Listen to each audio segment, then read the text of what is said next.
Très bien. Alors, donc, la dernière fois, euh, on s'est arrêté au niveau de la monnaie métallique. Alors, en quoi consiste ce principe hein, dans lequel on s'est arrêté, hein, qui est la loi de Gresham. Hein. Donc, Gresham, dont les travaux se basent sur les travaux de El-Maqrizi, stipule que la mauvaise monnaie chasse la bonne. C'est-à-dire que lorsqu'un pays va frapper deux monnaies, c'est-à-dire des monnaies avec deux métaux différents, il y aura une préférence vers un métal hein, au lieu de l'autre. C'est-à-dire que si un pays va faire circuler ou bien va frapper, euh, par exemple, une monnaie avec de l'or et une autre monnaie avec de l'argent ou avec du cuivre, hein, les gens vont préférer hein, de faire les transactions commerciales à l'aide hein, de la mauvaise monnaie. Et qu'est-ce qu'ils vont faire avec la bonne monnaie, avec la monnaie de bonne qualité hein? Ils vont la cacher, ils vont la garder hein, chez eux parce que sa valeur intrinsèque est beaucoup plus élevée et supérieure que sa valeur hein, monétaire. Très bien. Donc, en bref, si on veut suivre ce qu'on avait déjà fait la semaine dernière. Hein. Donc, on avait commencé au début par une économie d'autosubsistance, qu'on appelait aussi une économie d'autoconsommation. Après, l'individu a commencé à se spécialiser, hein, à l'aide de ce qu'on appelait, en se basant sur ce qu'on appelait les avantages comparatifs. Après, on est passé à une économie d'échange naturel, hein, c'est le truc. Donc, ce truc-là avait beaucoup d'inefficacité, il y avait beaucoup de limites, hein, beaucoup de complexité. Et vu le comportement rationnel de l'individu, on est passé à ce qu'on appelle une économie d'échange monétaire. Alors, dans cette économie d'échange monétaire, hein, on a commencé à considérer d'abord, à se mettre d'accord sur une seule marchandise comme étant euh, la monnaie qui va être comme un moyen de paiement, un moyen d'échange. Et après, on est passé de la monnaie marchandise à la monnaie hein, métallique. Sauf que cette monnaie métallique avait des problèmes. Hein. C'était les problèmes hein, qui étaient relevés euh, par le chercheur Thomas Gresham, qui nous dit que euh, quand il y a deux monnaies ou trois monnaies qui sont frappées avec trois métaux différents, il y aura un problème parce que les gens vont préférer hein, un métal à un autre. Et depuis, la monnaie qui est de mauvaise qualité va chasser la monnaie qui est de bonne qualité. C'est-à-dire, si on a une monnaie frappée avec de l'or et une autre monnaie frappée avec de l'argent et une autre monnaie frappée par exemple avec du nickel. Hein, les gens, qu'est-ce qu'ils vont préférer? Ils vont préférer de faire leur transaction commerciale avec de la monnaie qui est de mauvaise qualité, par exemple le nickel. Hein, et qu'est-ce qu'ils vont faire? Ils vont cacher, ils vont garder la monnaie en or, la monnaie en argent parce que sa valeur intrinsèque est beaucoup supérieure, est beaucoup plus élevée, plus supérieure que la monnaie qui est sa valeur monétaire. Très bien. Donc, pour faire face à ce problème-là, l'État, qu'est-ce qu'il va faire? Il va décider de frapper la monnaie avec un seul métal. Comme ça, il n'y aura pas de préférence entre les différents métaux.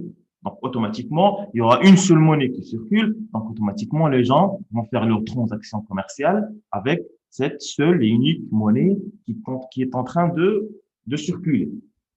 Très bien. Donc, au Maroc, la première pièce hein, d'un dirham avait vu le jour en 1960. Hein, c'est la pièce que vous êtes en train de voir maintenant dans l'écran. Alors, cette pièce, c'est une pièce en argent pur, hein, c'est-à-dire le fidda al-harra. Alors, à de la monnaie, elle n'a pas été utilisée dans les transactions commerciales, c'est-à-dire il ne circulait pas dans le marché. Pour la simple raison, c'est que c'est une monnaie qui est frappée en argent pur. Hein. Fidda al-harra, donc sa valeur intrinsèque, elle est de 25 dirhams. C'est-à-dire que son coût de production, il est de 25 dirhams. Donc, à de la monnaie, un dirham, 25 dirhams. Alors que sa valeur monétaire, elle est de 1 dirham. Donc, normalement, est-ce que quelqu'un va prendre ce 1 dirham qui est frappé en argent pur pour aller acheter du pain, par exemple. Bien sûr que non. Donc, les gens, qu'est-ce qu'ils vont faire? Ils vont cacher cette monnaie, ils vont garder cette pièce de monnaie cachée, gardée dans leur maison. Hein, ils vont essayer de faire des transactions commerciales avec autre chose qui a moins de valeur. Très bien. Donc, les seules personnes qui détenaient ce genre de monnaie frappée en argent pur, c'est ce qu'on appelait les collecteurs de monnaie, hein, qui font la collection des pièces de monnaie. C'est la collection des pièces rares ou bien des pièces qui avaient de la valeur. Alors, la deuxième pièce ou bien le deuxième dirham qui va voir le jour au Maroc, il a vu le jour à l'époque de Hassan II en 1967. C'est le dirham qu'on appelait à l'époque Mol Karavata. Pourquoi? Parce que vous voyez la photo de Hassan II où il portait une cravate. Alors, pour résoudre ce problème-là, alors l'État ici, il a opté vers la production, et il a frappé un dirham qui mélange d'argent et de nickel. Pourquoi on a fait l'argent et le nickel? Parce que les collecteurs de métaux, hein, ils ne maîtrisaient pas la technique permettant de séparer les deux métaux, c'est-à-dire séparer l'argent et le nickel. Comme ça, ils pourront revendre l'argent. Parce que le nickel, il est beaucoup il est de moins qualité. Hein, c'est une mauvaise qualité. Donc, on a mélangé cet argent et nickel, c'est pour essayer d'assurer la durabilité de la pièce de monnaie. C'est-à-dire que la pièce de monnaie doit être solide et doit assurer une certaine durabilité.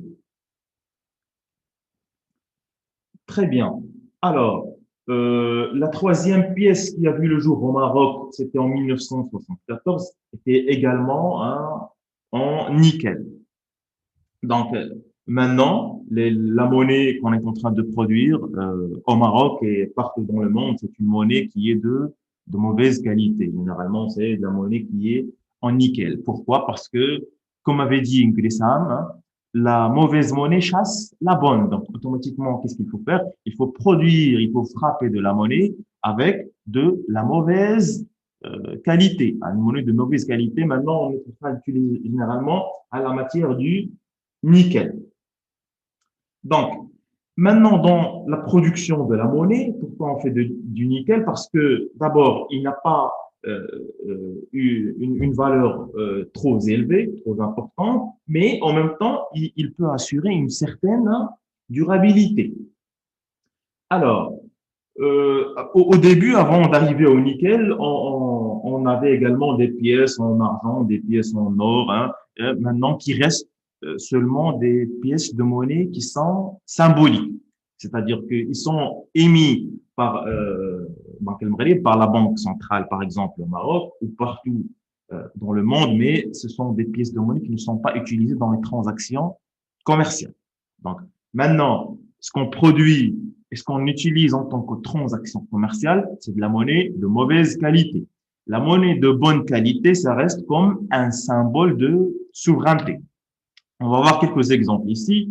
Ici, on a une pièce de 500 dirhams en or hein, qui a été émise par la Banque centrale au Maroc en 1979. On a une pièce de 50 dirhams en argent. Hein, et on a une autre pièce à l'époque de Hassan II qui était frappée en argent. Hein. C'est une pièce de 250 dirhams. Bien sûr, toutes ces pièces de monnaie n'ont pas circulé dans le marché, hein, donc ils n'ont pas été utilisés dans les transactions commerciales. Pourquoi? Tout simplement parce que leur coût de production ou bien leur valeur intrinsèque est beaucoup plus supérieure que leur valeur monétaire. Donc, on émet ces pièces de monnaie hein, en tant que symbole de souveraineté et non pas pour l'utilisation dans les transactions commerciales. Alors, rapidement, les pièces de monnaie vont laisser la place aux billets de banque. Hein. On va commencer après à voir les billets de banque qui vont voir le jour. Mais avant d'arriver au billet de banque, il faut revenir un peu à l'histoire. Quelle est l'histoire un peu de la banque, des billets de banque, etc. Donc, l'histoire de la banque est indissociable de l'histoire de la monnaie. Donc, et ça date de la Grèce antique. Donc, la Grèce antique qui représente le berceau du développement important de l'activité bancaire. Alors, dans le tout début, qu'est-ce qu'il y avait? On avait une activité bancaire qui se limitait à celle des changeurs, qu'on appelait aussi des colubus, et puis elle s'est développée à ce qu'on appelait des trapézistes. Alors, c'est quoi les trapézistes? Alors, les trapézistes, ça vient du mot trapéza en grec, ça veut dire la table. Ce sont des gens qui étaient dans des salles, assis dans des tables, et qui prêtaient de l'argent euh, aux individus, ou bien ils gardaient de l'argent pour ces individus-là. Donc, à l'époque, vu la monnaie était frappée généralement en or et en argent, donc les gens avaient peur que leur monnaie soit volée. Et donc, c'est apparu ce métier-là de garde de monnaie, qui s'est développé après, qu'on a appelé en Grèce les trapézistes. Alors, ces trapézistes-là, qu'est-ce qu'ils faisaient? Moi, par exemple, j'ai de la monnaie, j'ai de la monnaie en or, j'ai peur qu'on me la vole. Qu'est-ce que je vais faire? Je vais aller chez ce trapéziste, je vais lui dire, bon voilà, je vais te donner mon or pour que tu me le gardes. Et en contrepartie, ce trapéziste-là, qu'est-ce qu'il va faire? Il va te donner une justification de dépôt, comme quoi il atteste que Monsieur X a vraiment déposé une somme de monnaie en or. Et il va me garder la monnaie. Le jour où j'aurai besoin de cette monnaie en or, je vais aller encore voir le trapéziste pour lui donner l'attestation de dépôt ou bien le justificatif de dépôt. Il va me donner en contrepartie l'or. Ensuite, le métier de trapéziste, il s'est développé. Après, je peux par exemple déposer mon or dans une ville A et prendre une attestation de dépôt, et je peux aller par exemple dans une autre ville B, où je vais avoir par exemple besoin de l'argent. Je vais donner euh, ce justificatif de dépôt à un autre trapéziste qui est basé dans une autre ville, et automatiquement lui, il va me donner la somme de l'argent que j'avais déposé dans la première ville qui est la ville A. Donc, euh, à fur et à mesure, les gens ont commencé à faire confiance aux trapézistes qui gardaient leur monnaie, qui faisaient des dépôts et des prêts. Au fur et à mesure, les gens commencent à faire confiance à ce qu'on appelait à l'époque le justificatif de dépôt. Et qu'est-ce qui s'est passé ensuite? Je suis par exemple un individu, j'ai déjà déposé mon or chez le trapéziste, j'ai un papier qui est qu'on appelle un justificatif de dépôt. Je vais aller par exemple le soir au marché pour faire des courses, mais j'ai pas de l'or avec moi, j'ai juste un justificatif de dépôt. Je vais voir le commerçant, j'aimerais acheter quelque chose, mais je dois d'abord aller chez le trapéziste pour avoir l'équivalent de mon justificatif de dépôt en or, en argent. Donc, il y avait des problèmes, c'est parfois que les trapézistes, le soir, ils sont plus là. Donc, automatiquement, le commerçant, pour faciliter la transaction, qu'est-ce qu'il me dit? Écoutez, monsieur, je vous donne la marchandise, vous pouvez me payer en contrepartie de la marchandise avec ce justificatif de dépôt. Parce que le justificatif de dépôt était au porteur, il était non nominé, il était sans nomination. Donc, automatiquement, le commerçant, bien le marchand, va me donner la marchandise, il va récupérer le justificatif de dépôt. Le lendemain, qu'est-ce qu'il va faire? Il va partir chez le trapéziste et lui dire, voilà le justificatif de dépôt, s'il vous plaît, donnez-moi sa valeur en or ou bien en argent. Alors, les trapézistes, vu qu'ils sont intelligents, vu le comportement rationnel des individus, ils ont constaté que les gens qui avaient de l'or et qui venaient le déposer chez les trapézistes ne venaient pas tous en même temps pour retirer leur valeur en or, leur valeur de monnaie en or. Donc, les trapézistes, ils ont eu l'idée de d'émettre beaucoup plus de justificatifs de dépôt que le montant d'or reçu. C'est-à-dire que, par exemple, il y a trois individus. On a une personne A, on a une personne B, une personne C. Alors, la première personne A, il va déposer, par exemple, euh, 2 pièces d'or. Il va avoir son justificatif de dépôt. La deuxième personne, elle va déposer 3 pièces d'or. Il va avoir un justificatif de dépôt. La quatrième personne va déposer son or, par exemple, on va dire 1 pièce d'or, il va avoir un justificatif de dépôt. Donc, normalement, les trapézistes ou bien le trapéziste, combien il doit délivrer ici de justificatifs de dépôt? Il doit délivrer 3 justificatifs de dépôt. Pourquoi? Parce qu'on a 3 personnes qui ont déposé de l'or. Un a déposé 2 pièces d'or, un a déposé 3 pièces d'or et un a déposé 1 pièce d'or. Ça fait 6 pièces d'or. Donc, on doit avoir des justificatifs de dépôt qui sont équivalents à 6 pièces d'or. Mais vu que les gens qui ont déposé l'or ne viennent pas le chercher tous en même temps, donc les trapézistes ont décidé de gagner plus d'argent en émettant beaucoup plus de justificatifs de dépôt que l'or qui est déposé. C'est-à-dire que dans mon cas, où il y a 6 pièces d'or qui sont déposées, donc au lieu de délivrer 3 pièces, 3 documents justificatifs à ces 3 personnes, je vais leur délivrer les 3 justificatifs et je vais essayer d'émettre dans le marché un pièce justificatif à quelqu'un qui ne m'a pas forcément donné de l'argent. Donc, les trapézistes ont commencé à émettre des justificatifs de dépôt pour les gens qui ont donné de l'argent et pour les gens qui n'ont rien déposé, comme or ni comme argent. Cela, il le faisait bien sûr pour gagner plus d'argent, plus de commissions. Mais cela représentait un sérieux problème pour le marché. Pourquoi? Parce que ça peut ruiner l'économie.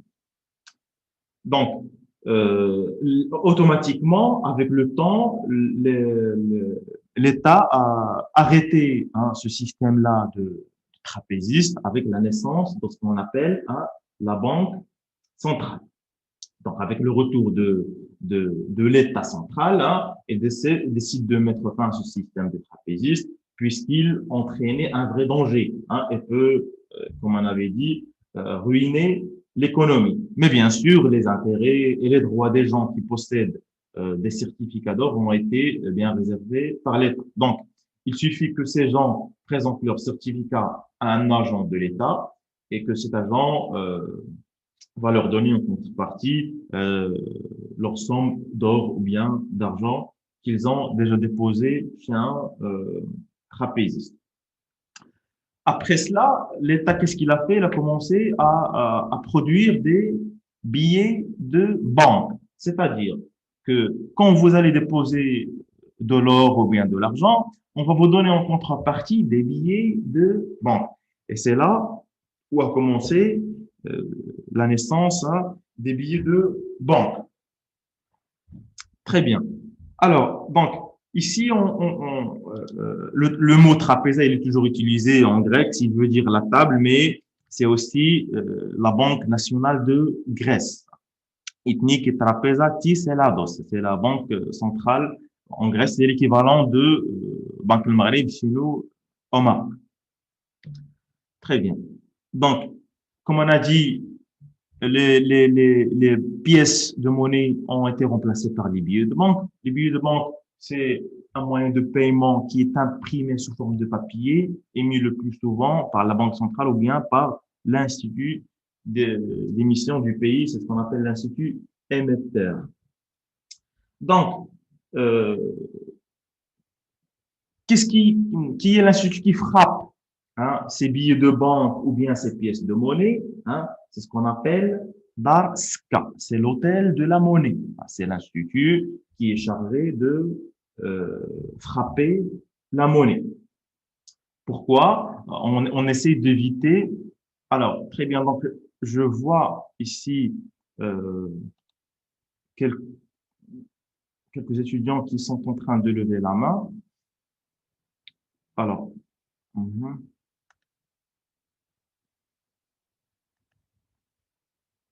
Donc les gens qui ont levé la main, j'ai ici Kautaro, tu peux désactiver ton micro si tu as une question.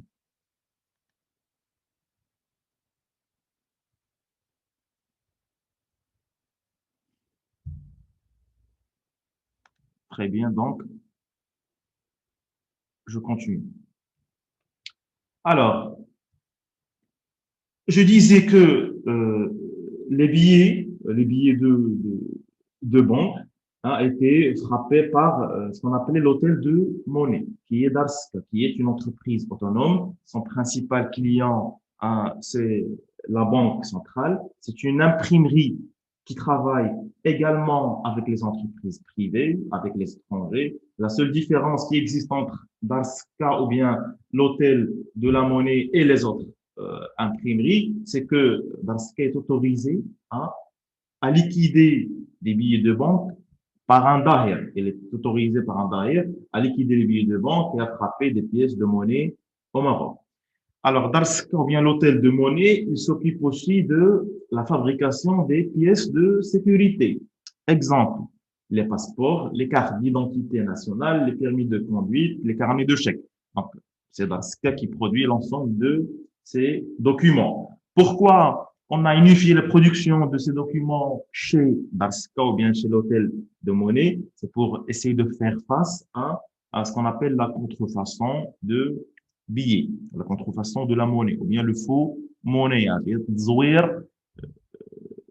de la monnaie. Très bien. Donc, alors, le mot banque, il trouve son origine dans la Rome antique, dans ce qu'on appelait banca, qui désigne le banc en bois sur lequel l'échangeur, ou qu'on appelait aussi les colubistes, qui échangeaient de l'argent, ils s'assoyaient sur ces bancs-là. Et depuis, on les a appelés banques. Donc, et après, on va voir apparaître ce qu'on appelle les banques privées, qu'on appelait en Grèce antique les argentarii. Donc, pourquoi? Parce qu'il y avait beaucoup de problèmes de guerre à l'époque en Grèce. Et depuis, il y avait des problèmes de monnaie, des problèmes de transfert d'argent, etc.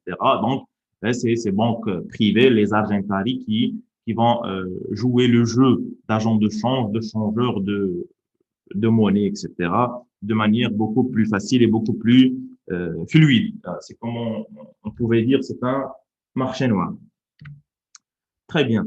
Donc, les caractéristiques des billets de banque. Alors, le billet, il peut être l'objet d'agression.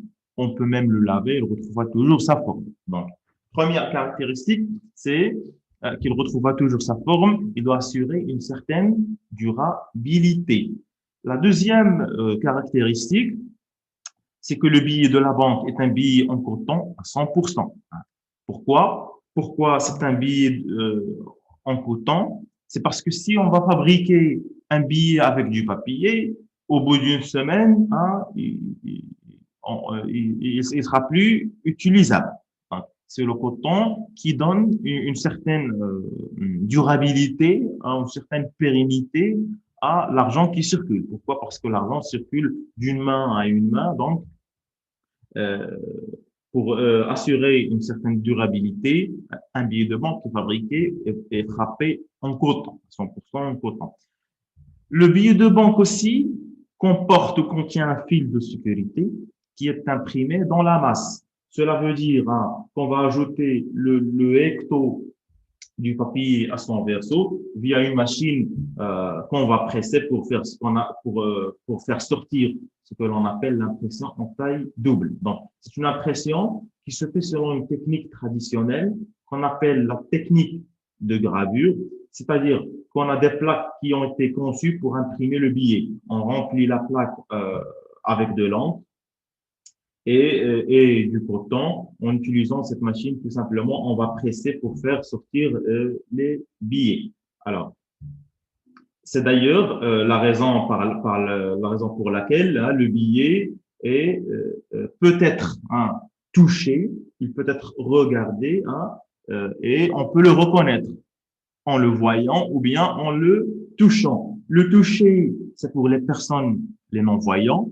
Donc, les non-voyants, normalement, ils sont censés savoir est-ce qu'il s'agit d'un billet de 50 dirhams, de 100 dirhams ou bien de 100 dirhams. Pourquoi? Parce qu'il y a des gravures. Donc, une fois un non-voyant va avoir de la monnaie, des billets de monnaie dans la main, il pourra la toucher et vous dire si c'est 150 ou bien 200 dirhams parce qu'il y a des gravures. Alors aussi, le billet de banque, c'est un billet qui est imprimé en milligrammes. Donc, il y a la photo du roi hein, qui apparaît au hecto et aussi au verso. Alors, il y a une étoile qui figure dans les billets de banque, de change, de couleur en fonction de sa position face à la lumière. Donc, si vous faites bouger un billet de banque en face à la lumière, hein, il va changer de couleur. Si on prend par exemple un billet de banque de 200 dirhams, on va constater que le chiffre 2 est imprimé différemment que le chiffre 0. Pourquoi? Parce qu'il change de couleur face à la position du billet à la lumière. Donc, si vous mettez le billet face à la lumière, il va changer de couleur.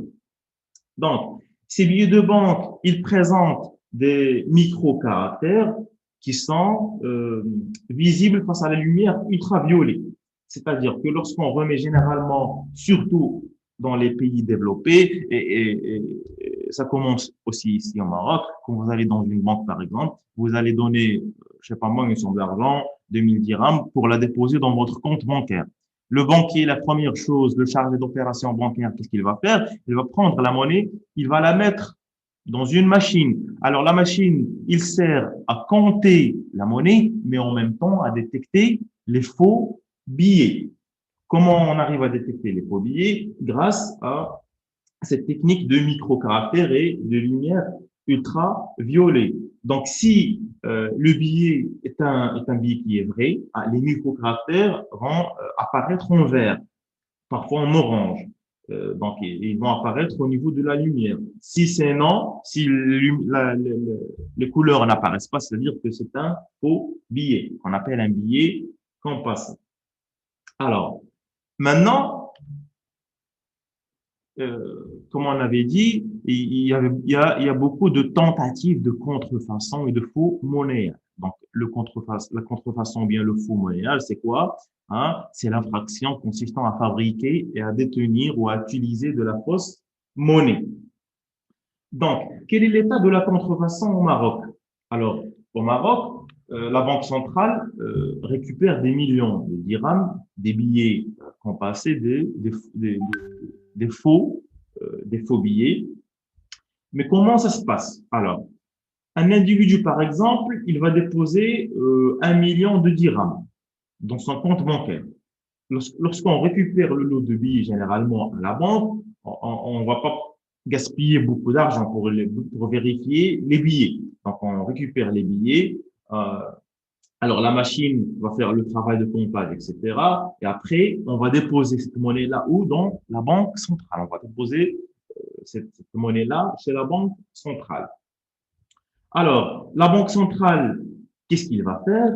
Il va essayer d'analyser cette monnaie qui a été déposée par la banque privée. Supposons que ce monsieur-là qui a déposé 1 million de dirhams, ce million de dirhams contient par exemple 20 billets de 200 dirhams qui sont des faux billets.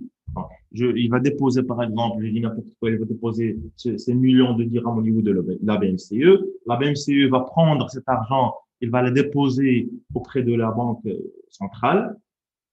Et quand il va analyser ou traiter cet argent-là, il va détecter comme, bien évidemment, il y a un billet de 200 dirhams hein, qui sont des faux billets. Donc, dans ce cas-là, la banque centrale, qu'est-ce qu'il va faire? Donc, est-ce qu'il va réclamer, est-ce qu'il va appeler la BMCE pour lui dire attention, est-ce qu'il va appeler le monsieur? Non.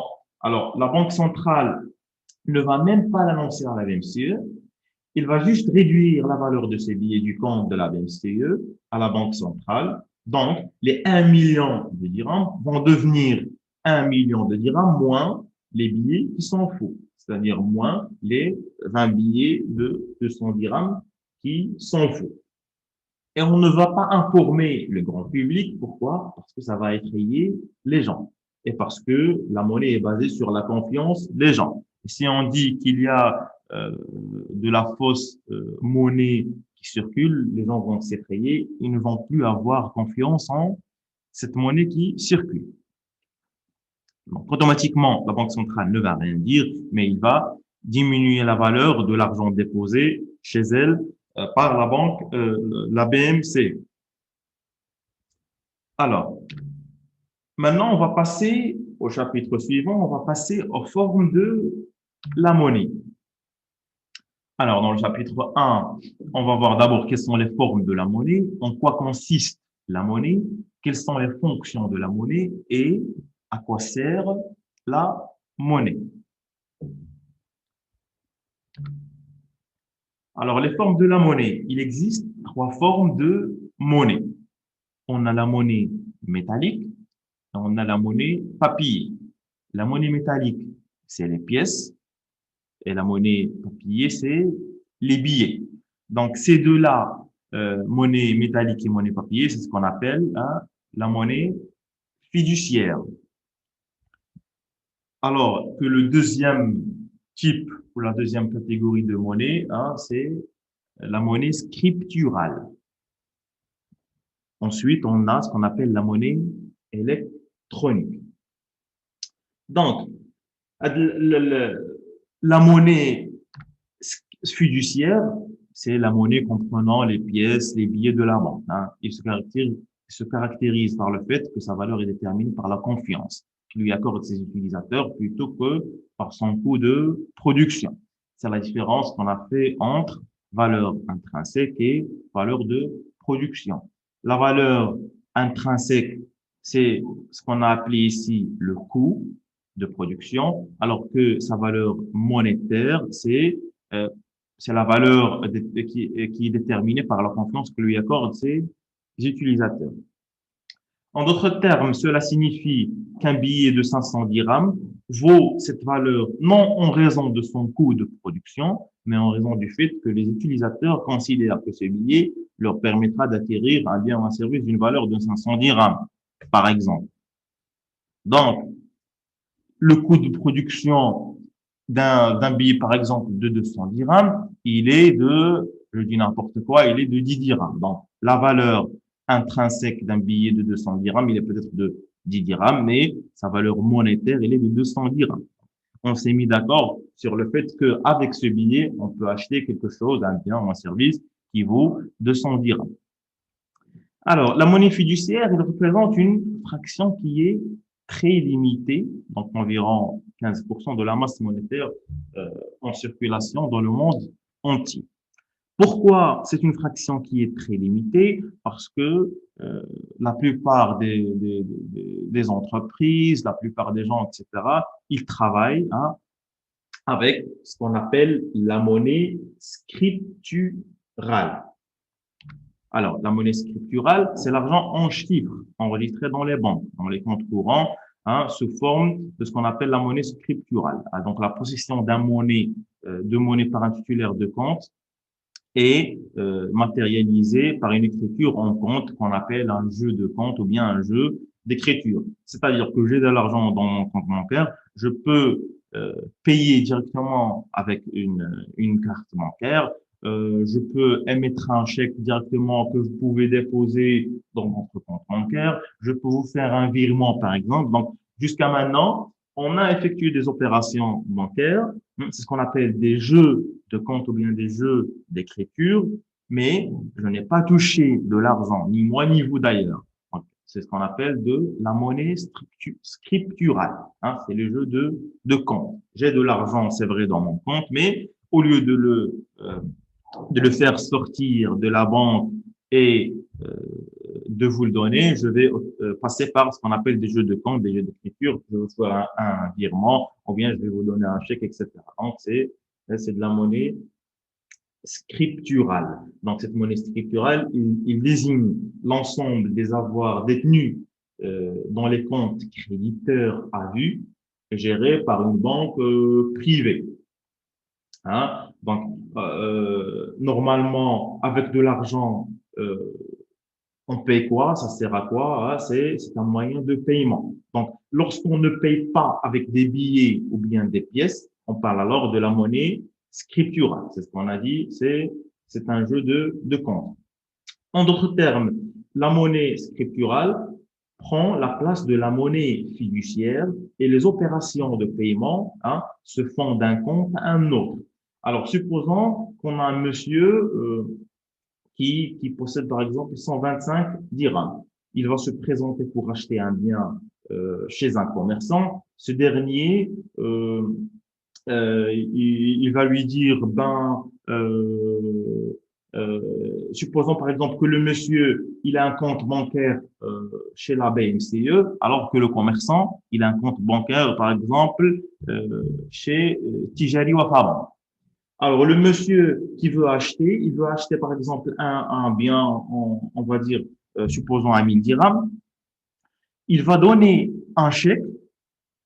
Le chèque, c'est un chèque qui est émis par la banque, on a dit la BMCE, alors que le commerçant a une banque qui est Tijari Wafa Bank. Donc, automatiquement, le commerçant, il va prendre ce chèque, il va aller le déposer chez sa banque, qui est Tijari Wafa Bank. Donc, quand il va déposer ce chèque-là chez sa banque, alors Tijari Wafa Bank, qu'est-ce qu'il va faire? Il va prendre ce chèque-là, une version électronique de ce chèque, et l'envoyer à la banque de la personne qui a acheté, qui est la BMCE. Pourquoi? Pour vérifier la validité de ce chèque-là. Est-ce que c'est vraiment un chèque qui est valide ou pas? Et automatiquement, à travers les différentes opérations, on va commencer à s'envoyer des chèques. Donc, c'est les banques entre eux qui vont s'envoyer les chèques d'un compte à un compte. Et à la fin d'une durée déterminée, on va faire le calcul pour voir est-ce qu'il y a un écart ou pas. Comme ça, une banque devra reverser de l'argent à l'autre afin de compléter ce gap ou bien de compléter cet écart en termes d'argent.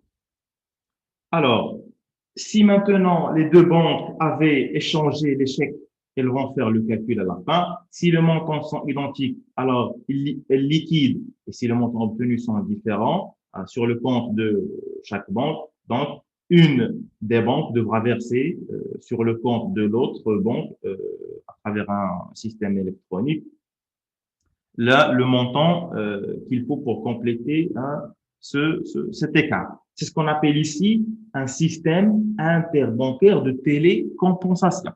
C'est un système interbancaire de télécompensation. C'est-à-dire que les différentes banques privées vont essayer de compenser à travers des jeux d'écriture la monnaie qui circule à travers le jeu de compte.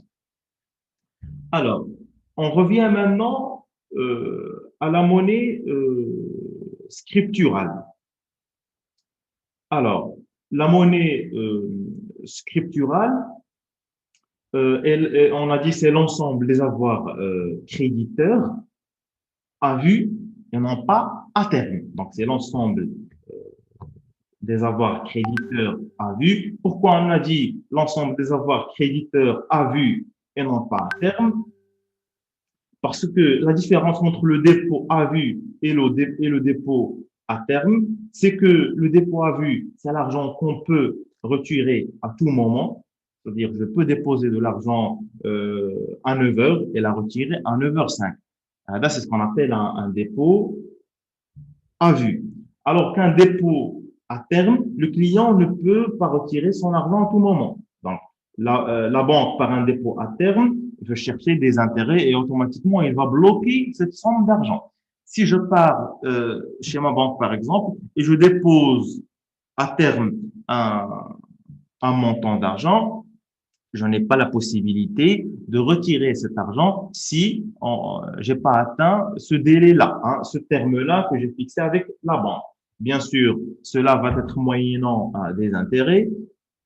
pour moi ainsi que pour la banque qui va utiliser cet argent-là pendant cette période de dépôt. Alors, qu'un dépôt à vue, c'est le fait que je vais déposer mon argent à vue et je peux le retirer dans à quel moment. Donc, maintenant, si un client, il va faire un dépôt à terme, il est impossible de payer des transactions parce que le compte, il est bloqué. La somme d'argent, il est bloqué. Donc, impossible de payer des transactions avec le montant qu'on a bloqué, avec le montant qu'on a déposé à terme. Donc, ces dépôts à vue sont généralement faits auprès de certaines institutions financières, non pas toutes les institutions financières.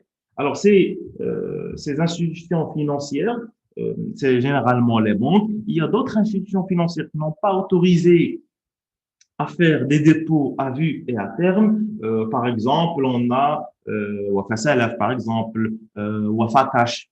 Donc, eux, c'est des institutions financières, mais c'est des institutions financières qui n'ont pas le droit d'ouvrir des comptes puisqu'elles n'ont pas automatiquement ce droit. Ils ne peuvent pas détenir de la monnaie scripturale qui désigne de la monnaie écrite. Alors que dans une banque, on a le droit de détenir une monnaie scripturale, c'est-à-dire on a le droit de faire de la télécompensation interbancaire à l'aide de ce qu'on appelle des jeux de compte ou bien des jeux d'écriture. Alors que, par exemple, Wafa Cash, il n'a pas le droit de faire de la monnaie scripturale, c'est-à-dire qu'il n'a pas le droit de faire des jeux de compte. À Wafa Cash, par exemple, je vais déposer de l'argent, je vais leur demander de donner de l'argent à mon frère qui est en France, par exemple. Donc, c'est le principe de cette institution financière. Wafa Salaf, par exemple, elle va me prêter de l'argent que je vais payer en fractions pendant des mois, par exemple. Donc, là, c'est des institutions financières qui ont l'autorisation d'opérer dans le marché financier au Maroc, mais qui n'ont pas le droit euh, d'avoir de la monnaie scripturale. C'est-à-dire, ils n'ont pas le droit d'ouvrir des comptes de dépôt à moyen, euh, à vue ou bien des dépôts à terme. Donc, c'est la différence entre des institutions financières qui ont le droit d'avoir de la monnaie scripturale et les institutions financières qui n'ont pas le droit d'avoir une monnaie scripturale. Donc ici, on a donné l'exemple, par exemple, de Wafa Salaf ou bien de Wafa Cash ou bien de Western Union. Ce sont des institutions financières qui n'ont pas le droit d'avoir une monnaie scripturale. C'est-à-dire, on peut pas déposer ou bien ouvrir un compte, que ce soit à vue ou que ce soit à terme. Alors, maintenant, quelle est la part de la monnaie scripturale dans l'économie marocaine? Donc, la part de la monnaie scripturale, ça varie généralement entre 60 et 70%. Sachant très bien que seulement 40% des Marocains disposent d'un compte bancaire. Donc, comment peut-on expliquer cette différence? Seulement 40% des Marocains disposent d'un compte bancaire, alors que 60 à 70% de la monnaie en circulation, c'est une monnaie qui est scripturale. C'est des jeux de compte, c'est des jeux d'écriture. Alors, la réponse est simple.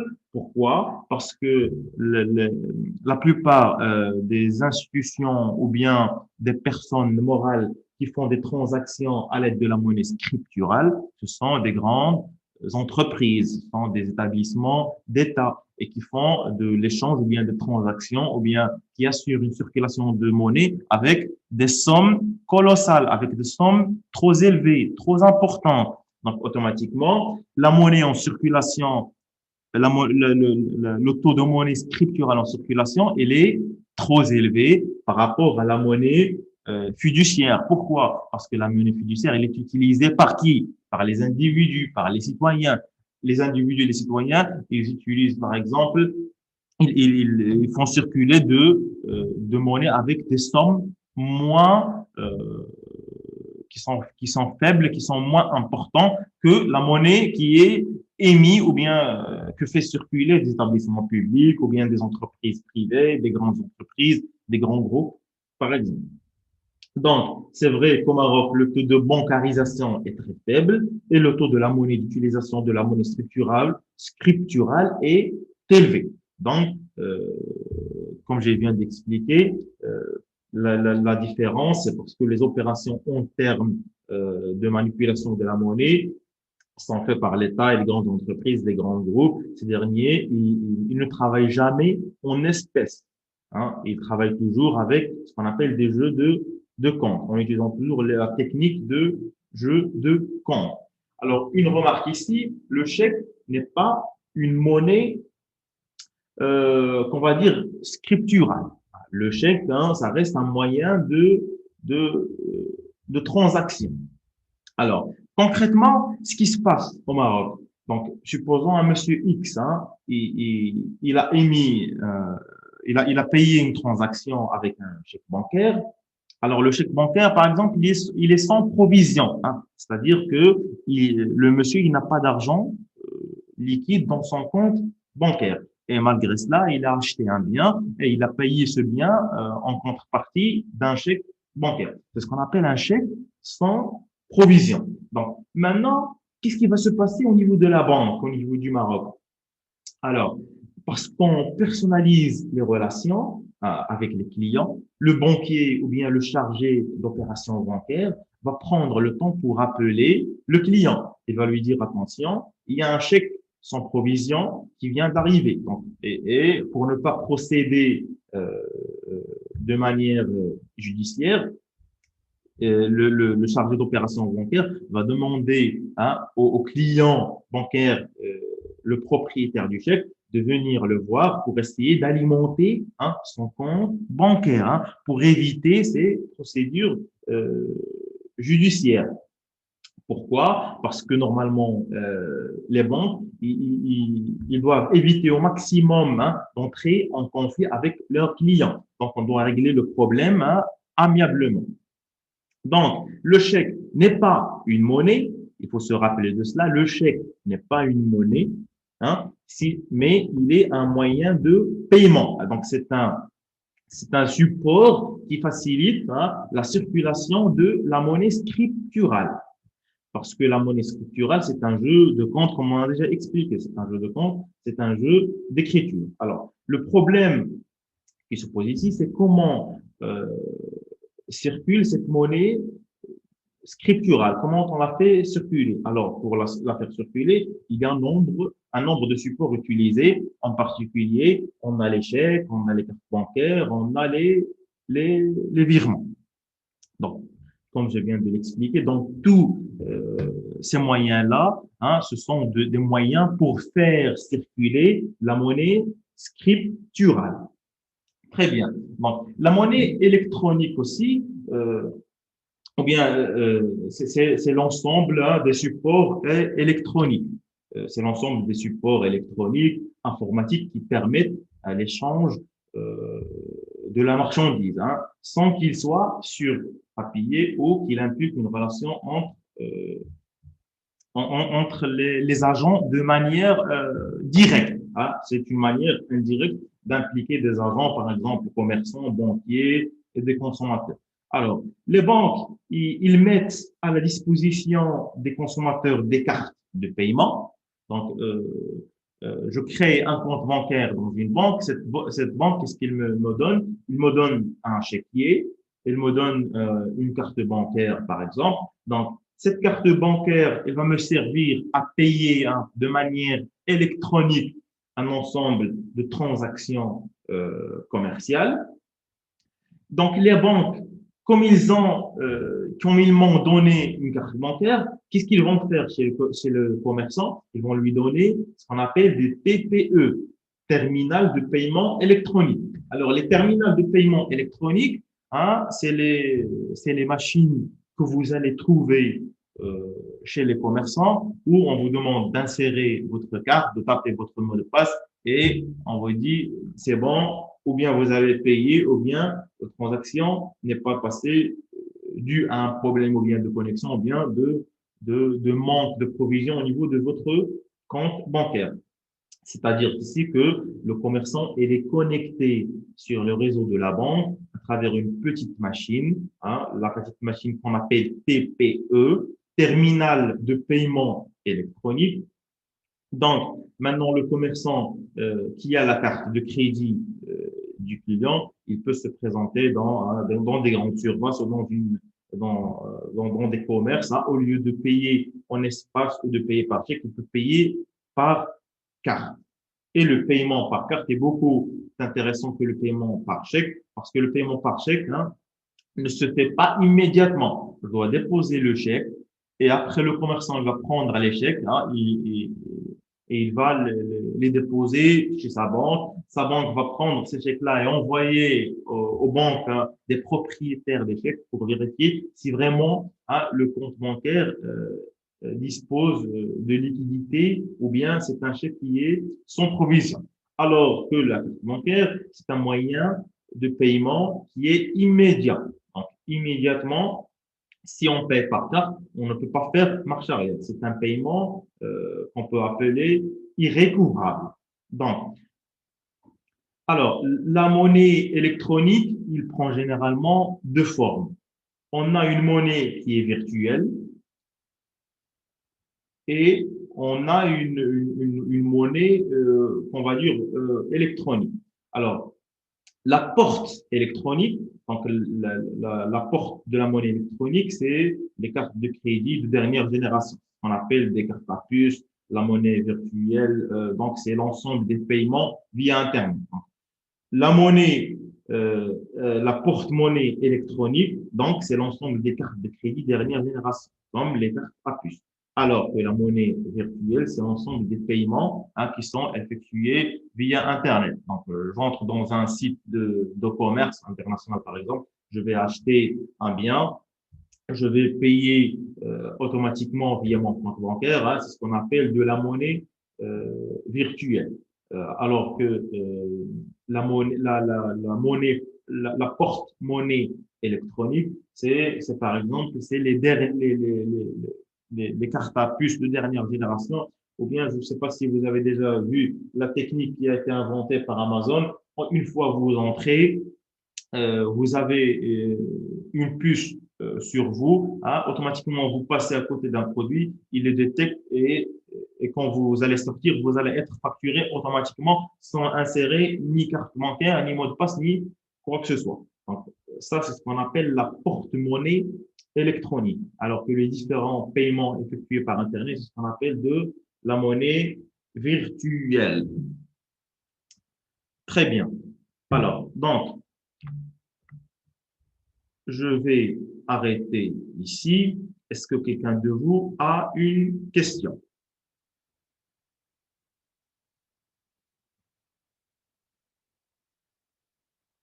Donc, est-ce que quelqu'un de vous a une question?